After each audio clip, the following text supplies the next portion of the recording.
Hello, Cinematic Cravings family. Here today, Rebel Moon. Part 1 followed by the highly anticipated Rebel Moon. Part 2 the Scargiver story, cast and crew. Before we get into the details, if you haven't subscribed to the channel yet, I would appreciate it if you don't be selfish and take 1 second to subscribe to the channel and like the video.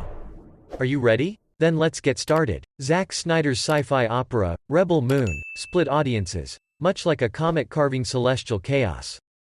The first part, A Child of Fire, dazzled with Snyder's signature visual bombast but faced criticism for its familiar, Seven Samurai in space plot and thinly sketched characters.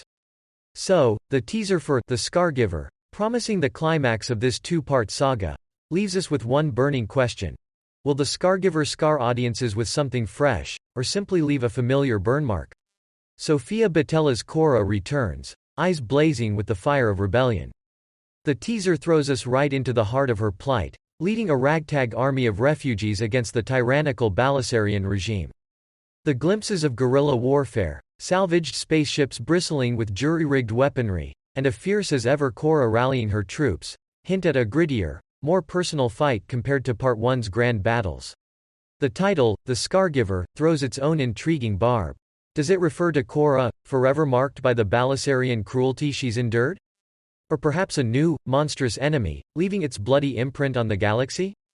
Or maybe, just maybe, it's a double entendre, reflecting both Kora's internal scars and the external struggle she ignites.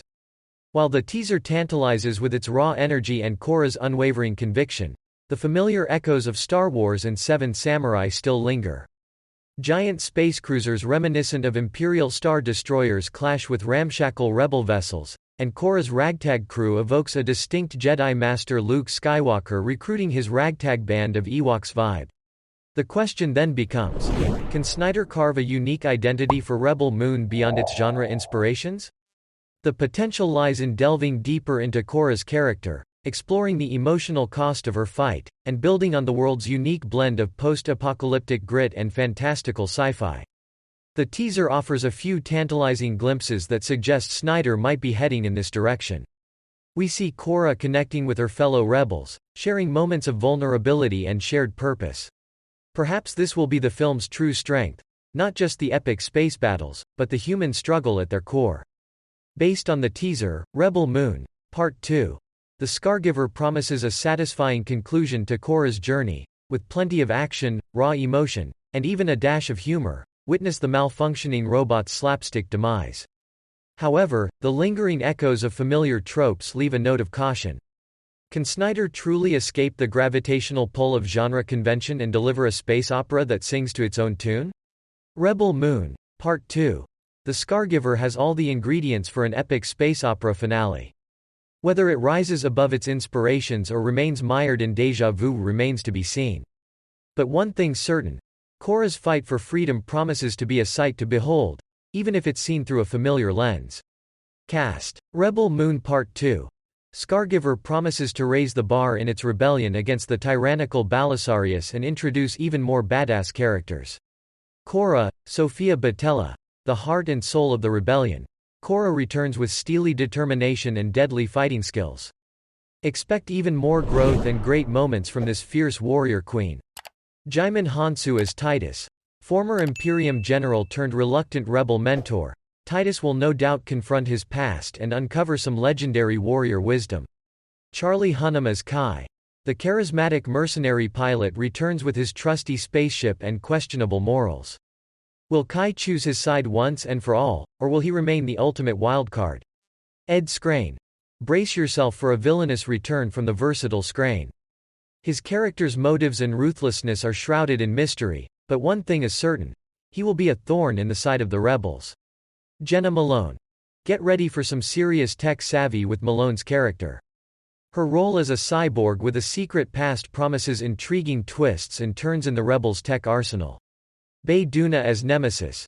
Wielding dual swords and sporting a cyberpunk aesthetic, Doona's cyborg warrior is here to kick some major tail. Staz Nair as Axe Tarok, who will leave you breathless.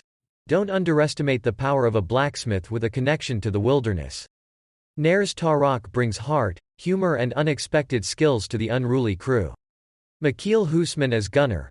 Kora's childhood friend and reluctant accomplice, Gunnar brings emotional depth and vulnerability to the narrative. His journey will resonate with those who question their place in the war. Cleopatra Coleman as Lucy. With a youthful spirit and a touch of tech savvy, Coleman's Lucy will be vital in bridging the gap between generations and ideologies in rebellion. Ray Fisher as Darian Bloodaxe.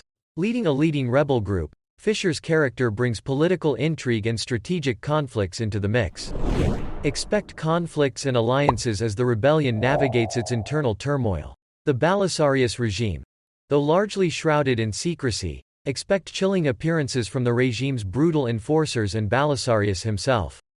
Each glimpse will deepen the danger and fuel the rebels' fire. Rebel Moon. The Scargiver. Will Snyder's space epic rival Star Wars in length? Zack Snyder's Rebel Moon debuted on Netflix in December 2023 as a whirlwind of sci-fi action and dystopian vibes. But this wasn't just a standalone movie, it was the first installment of a planned duology, and Part 2, The Scargiver, would arrive on our screens in April 2024. Naturally, the following questions come to mind. Will Rebel Moon be a sprawling epic on the same level as Star Wars, or is this just a two-part space adventure? The story of Rebel Moon is intertwined with Star Wars. Originally, Snyder pitched it to Lucasfilm as a new Star Wars story, but it didn't quite fit the franchise's vision. Undeterred, Snyder reworked the concept, rebranding it as an original IP while retaining the basic spirit of the space opera story. The director's distinctive visual style and epic storytelling appealed to Netflix. Rebel Moon became a two-part journey set to carve its own path in the sci-fi world. Episode 1 sets the scene on Kepler 22b, a peaceful colony ravaged by the cruel warlord Lou Tench. We meet Kora, a wounded warrior and outcast from her community who becomes the unlikely champion of their rebellion.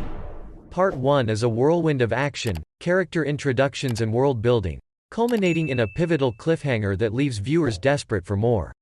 The Scargiver promises to deepen existing narrative threads while introducing new ones. Kora grapples with her fate, navigating alliances and betrayals in her quest to free her people. New heroes and villains emerge, expanding the scope and complexity of the world. While details remain under wraps, Snyder hinted at long-term plans beyond Episode 2. Whispers of trilogies and spin-offs abound, showing Netflix's faith in the Rebel Moon universe. Comparisons between Rebel Moon and Star Wars are inevitable. Both feature epic space battles, sprawling environments and complex characters. However, important differences emerge. While Star Wars thrives on established lore and familiar archetypes, Rebel Moon builds its own mythology, drawing inspiration from a variety of sources. The world building is grittier and more grounded in real-world science, and the space adventure offers a refreshing perspective. Character arcs are also differentiating. While the journey of Luke Skywalker's hero resonates with us, Rebel Moon promises something different.